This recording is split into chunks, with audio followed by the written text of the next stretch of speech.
yung kilay ko and yung eyeshadow ko. Hindi pa ako, kung napansin nyo, hindi pa ako nag-powder, guys. Kasi gusto ko rin isabay itong review na Pixie. Ayan, white porcelain yung shade ko dito.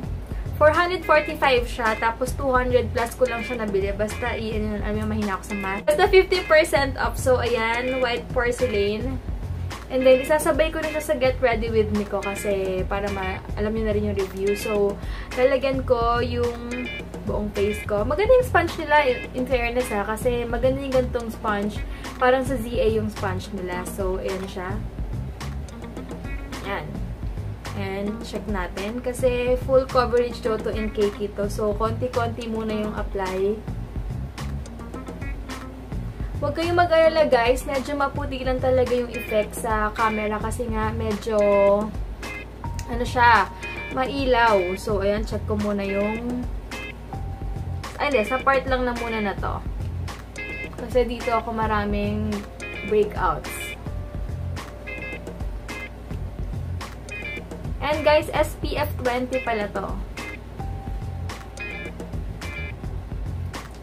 Half muna ng face ko. Yan. Ito yung may powder na. Ayan, ito siya. And then, ito yung wala.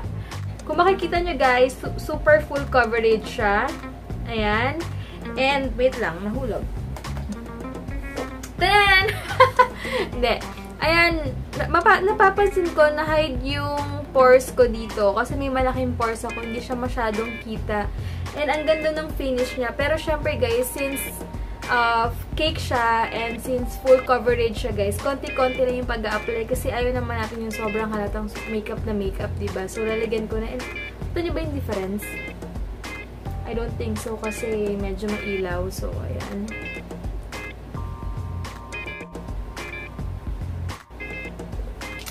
So, ayan guys, masasabi ko maganda siya. So far, so good. Siguro sa vlog nyo na malalaman kung ano oras ako mag-oil yung skin ko or ano man. Pero, ayan siya. Masasabi kong maganda yung coverage niya.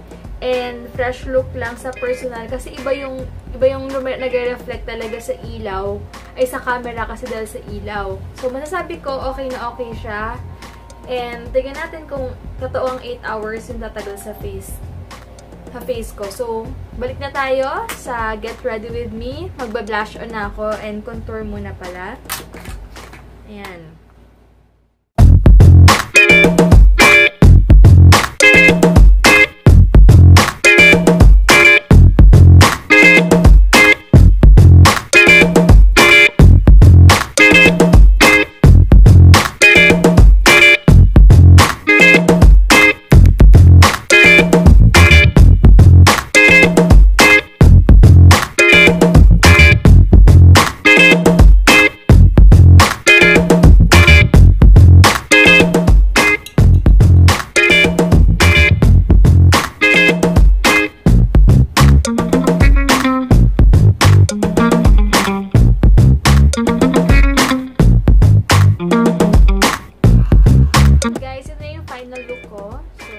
Sabi ko na, if ever naman na medyo sumobra yung blush on nyo or kung ano man, pwede nyo patungan na lang ng powder and mamaya naman pag pinagpawisan ko, mag-blend naman yan. Pero kung nasobrahan talaga, worst comes to worst, guys, much better na patungan nyo na lang ng powder. So, ayan lang guys, and sana gusto nyo itong